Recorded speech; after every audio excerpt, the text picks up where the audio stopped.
Hello' বন্ধুসকল, কেনে আছে আপোনালোক? আশা কৰোঁ চবে ভালে আছে আপোনালোকে। তো মই আপোনালোক আজি আমাৰ গাঁওখন দেখাবলৈ বিচাৰিম। তো গাঁৱত বাগান এখন আছে সৰু, আৰু মন্দিৰ, নদী আছে, দুখন নদী আছে। ত' আপোনালোকক সেইবিলাকে আজি অলপ দেখুৱাম। চাৰিওফালে ধাননি, কিবা সেউজীয়া, চাই ইমান ধুনীয়া লাগে গাঁও। তো আপোনালোকে গাঁওখনকে দেখুৱাম বলক। তো বলক মোৰ লগত ভিডিঅ'টো চাওক। বন্ধুসকল বলক ভিডিঅ'টো চাওক। গাঁৱৰ দৃশ্যবিলাক মজাবিলাক, চাৰিওফালে সেউজীয়া ধুনীয়া পথাৰ, বাগান, সৰু সৰু বাগান থাকে, স্কুল থাকে, মন্দিৰ থাকে। তো মজাটোৱে বেলেগ। তো বলক আপোনালোকে মোৰ লগত ভিডিঅ'টো চাওক, গাঁওখন চাওক, আমাৰ কেনে লাগে। বলক ভিডিঅ'টো আৰম্ভ কৰোঁ। তো বলক এতিয়া চাম আমাৰ আন চান, যিটোক লৈ আমি গৰ্ব কৰিব পাৰোঁ, যিটোক লৈ আমাৰ গোটেই বিশ্ববাসীয়ে আমাক অসমখনক চিনি পায়। তো বলক চাওক। জানেনে অসমত প্ৰায় কিমান শতাংশ চাহ বাগানে আগুৰি আছে? অসমত প্ৰায় 52 মানে 52% প্ৰায় অসমত চাহ বাগানে আগুৰি আছে।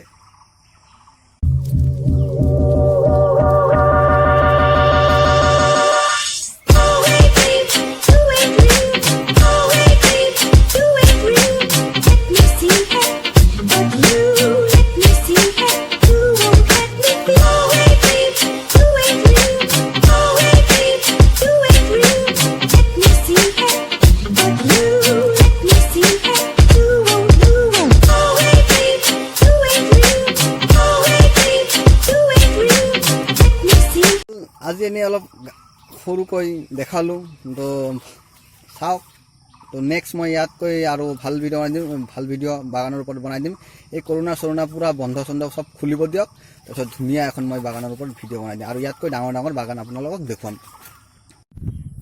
তো বন্ধুসকল, এতিয়া আপোনালোকক দেখাম এখন অদ্ভুত নৈ, যিটো আমাৰ গাঁৱেদি বৈ গৈছে। নৈখনৰ নাম হৈছে কলচি নদী।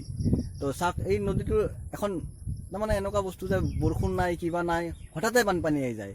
তো এইটো চবে আমাৰ গাঁৱত মানুহবিলাকে কয় পগলা নদী বুলি। তো চাই থাকক বলক।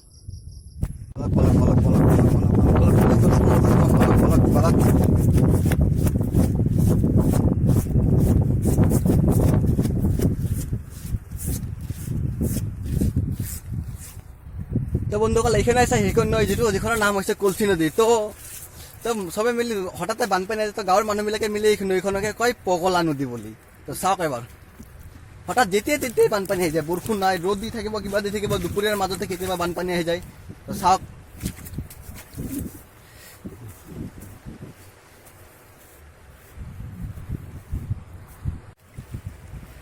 এইখানে আছে আমাৰ গাঁৱৰ মাজেদি বৈ যোৱা, যিটো নাম কলচি নদী। গাঁৱৰ চবে মিলি দিছে পগলা নদী, নামটো দিছে পগলা নদী।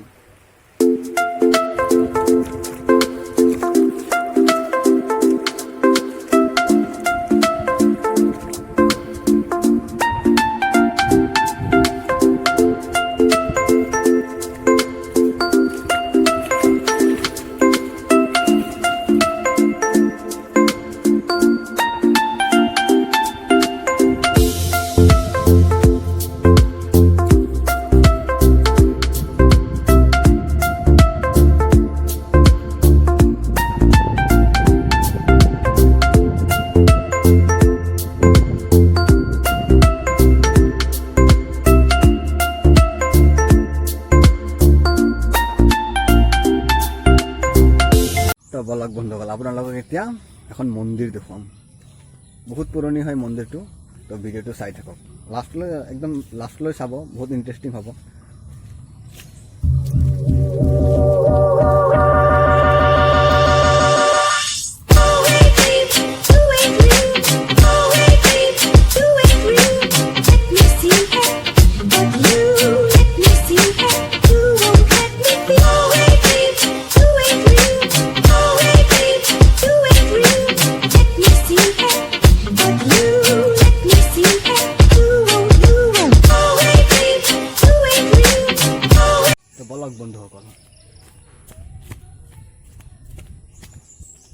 বন্ধুসকল চাওক, আপোনালোকে জানেই গাঁৱৰ মন্দিৰবোৰ কেনেকুৱা থাকে। ধুনীয়া এখন বটগছ থাকিব, বটগছৰ তলত শিৱৰ মন্দিৰ থাকিব। তো চাওকচোন, এনেকুৱাকৈ থাকে গাঁৱৰ মন্দিৰবিলাক। বহুত পুৰণি হয় কিন্তু চাওক এবাৰ।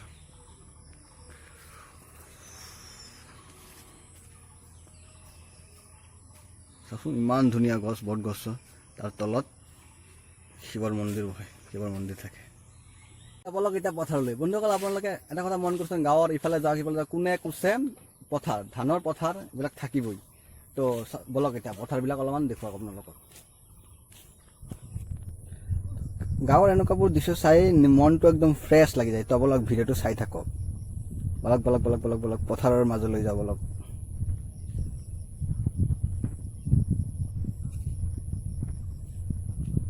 ইমান ধুনীয়া দৃশ্য চাৰিওফালে সেউজীয়া ইমান ধুনীয়া নতুন নতুন ধান লগাইছে আপুনি যিমান দূৰলৈকে চাব চবফালে ধানেই লগাইছে সেউজীয়াই সেউজীয়া চাওক এবাৰ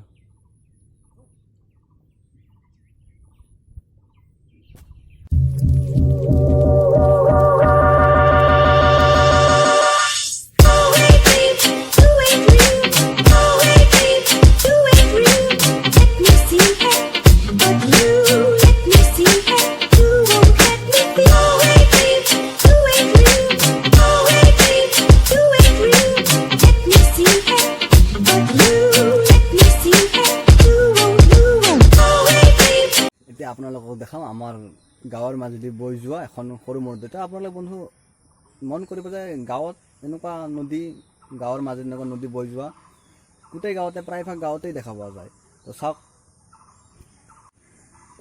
তো বন্ধুসকল গাঁৱৰ মাজে এনেকুৱাই আপোনালোকে মন কৰিব সৰু সৰু নদী বৈ যাই থাকে তো দেখিবলৈ বৰ বহুত ধুনীয়া লাগে চাওকচোন এবাৰ চাওক চাওক